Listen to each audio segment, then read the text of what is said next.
मैं अश्विनी कुमार जैन आप सभी को कक्षा 12 के छात्रों को नागरिक शास्त्र विषय के खंड खा में स्वतंत्र भारत में राजनीति के अध्याय 1 राष्ट्र निर्माण की चुनौतियों को पढ़ाने जा रहा हूँ। प्रिय छात्र छात्राओं, मैंने इस अध्याय को 2 भागों में विभक्त किया है।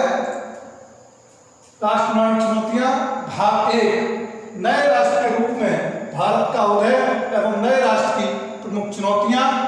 दूसरा विभाजन, विस्थापन और पुनर्वास, विभाजन की प्रक्रिया, विभाजन के परिणाम भाग 1 और भाग 2 रजवाड़ों का विलय, राज्यों का पुनर्गठन और नए राज्यों का निर्माण। पहले भाग में हम ये पढ़ेंगे और दूसरे भाग में ये पढ़ेंगे।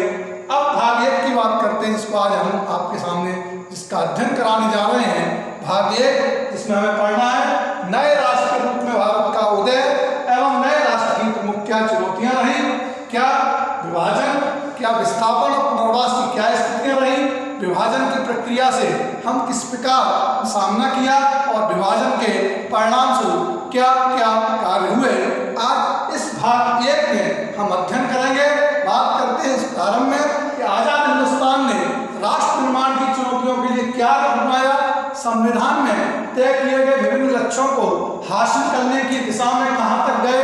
इस खंड खा में हम इन्हीं प्रश्नों की खोजने की तलाश में हैं। इस खंड खा में आप स्वयं भी आजादी के बाद के दौर की भारतीय राजनीति की कथा लिखी गई है, जिससे आप स्वयं इन जैसे बड़े सवालों के उत्तर तलाश करने के काबिल बन सकेंगे। प्रारंभ के 3 अध्यायों में आजाद हिंदुस्तान की चुनौतियों की जानकारी प्राप्त करेंगे।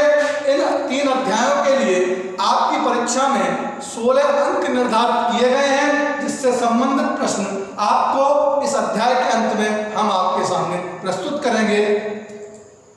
आजादी के बाद राष्ट्र निर्माण सबसे बड़ी चुनौती थी। आप देख रहे हैं भारत पाकिस्तान की लड़ाई को। इस सबसे पहले इस अध्याय में हम इसी चुनौती पर ध्यान केंद्रित करेंगे। इसके बाद ये सीखेंगे कि भारत ने एक राष्ट्र के रूप में अपने इस तरह एक साझे अध्याय और साझी नीति के फलक पर उसको गढ़ा। बात करेंगे एक नए राष्ट्र के रूप में भारत का उदय। नए राष्ट्र के रूप में भारत का उदय किस प्रकार हुआ। लगभग 200 वर्ष तक ब्रिटेन के औपनिवेशिक शासन के उपरांत 14 से 15 अगस्त मतलब मध्यरात्रि 1947 की मध्यरात्रि को भारत को स्वतंत्रता प्राप्त हुई तथा इसका एक नए राष्ट्र के रूप में उदय हुआ। 14 से 15 अगस्त की मध्यरात्रि को भारत के प्रथम प्रधानमंत्री पंडित श्री जवाहरलाल नेहरू ने संविधान सभा के विशेष सत्र को संबोधित किया था, जिसे भाग्यवधु से चिर प्रतीक्षित भेंट अर्थात ट्विस्ट विद डेस्टिनी के नाम से जाना गया है। नए राष्ट्र की क्या क्या प्रमुख चुनौतियां थी। अब बात करते हैं नए राष्ट्र की प्रमुख चुनौती। स्वतंत्रता के पश्चात भारत स्वतंत्र हो गया तो उस समय उसके सामने क्या क्या चुनौतियां थी, जिनका वर्णन हम निम्न प्रकार करेंगे। सबसे पहले बात करेंगे एकता के सूत्र में बांधना। भारत की जो सबसे बड़ी विशेषता अनेकता में एकता, उस समय सबसे बड़ी समस्या थी कि एकता के सूत्र में हम किस प्रकार भारत के देश को बांधे। स्वतंत्रता के पश्चात पहली और तात्कालिक चुनौती यह थी कि किस प्रकार भारत को एकता के सूत्र में बांधा जाए और जिसमें भारतीय समाज की सभी विविधताओं के लिए स्थान प्राप्त हो। भारत अपने आकार और विविधता के कारण महादेश के समान था। भिन्न भिन्न भाषाओं के उसमें लोग थे, उनकी संस्कृति भिन्न भिन्न थी और वे भिन्न भिन्न धर्मों के अनुयायी थे। ऐसे में क्षेत्रीय अखंडता और एकता बनाए रखना सबसे महत्वपूर्ण चुनौती थी। ये पहली बात थी। दूसरी चुनौती थी वो लोकतंत्र स्थापित करना। जब एकता के सूत्र बांधने के बाद सबसे दूसरी चुनौती थी वो थी लोकतंत्र स्थापित करना। भारत एक लोकतांत्रिक देश बने, उस लोकतंत्र को स्थापित करने के लिए दूसरी चुनौती थी लोकतंत्र स्थापित करना। लोकतंत्र स्थापित करना में एक महत्वपूर्ण चुनौती थी।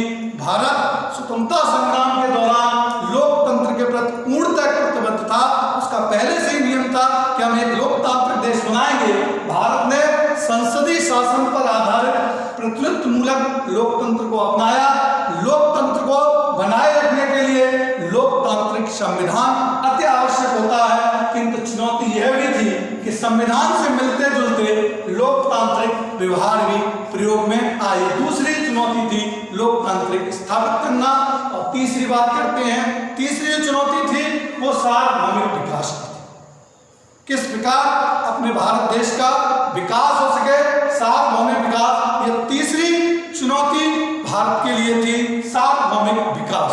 तीसरी चुनौती ऐसे विकास की थी जिसमें पूरे समाज अर्थात सभी वर्गों को समाहित किया जा सके, किसी को ना छोड़ा जाए, सभी वर्गों का पूर्ण विकास हो। इस बात को सुनिश्चित करना था कि सबके साथ समानता का व्यवहार हो, समानता का व्यवहार करना, समानता के व्यवहार के साथ समानता का विकास करना और सामाजिक रूप से वंचित वर्गों, जो वंचित वर्ग थे सामाजिक वर्ग से, उनको धार्मिक, सांस्कृतिक, अल्पसंख्यक समुदाय को विशेष सुरक्षा प्रदान की है। जो वंचित वर्ग थे, अल्पसंख्यक वर्ग थे, धार्मिक वर्ग थे, उनको विशेष समुदाय की सुरक्षा प्रदान की जाए। इसके अतिरिक्त असली चुनौती गरीबी समाप्त करने के लिए कारगर नीतियों को बनाने तथा अपनाने की थी। ये तीन चुनौतियां प्रमुख रूप से उस समय थी। नए राष्ट्र के रूप में उदय के समय तीन चुनौतियां, एकता को बनाए रखना, लोकतांत्रिक व्यवस्था अपनाना, सार्वभौमिक विकास को अपनाना। इन तीन चुनौतियों से हम ये जानते हैं कि इन तीन चुनौतियों का किस प्रकार भारत ने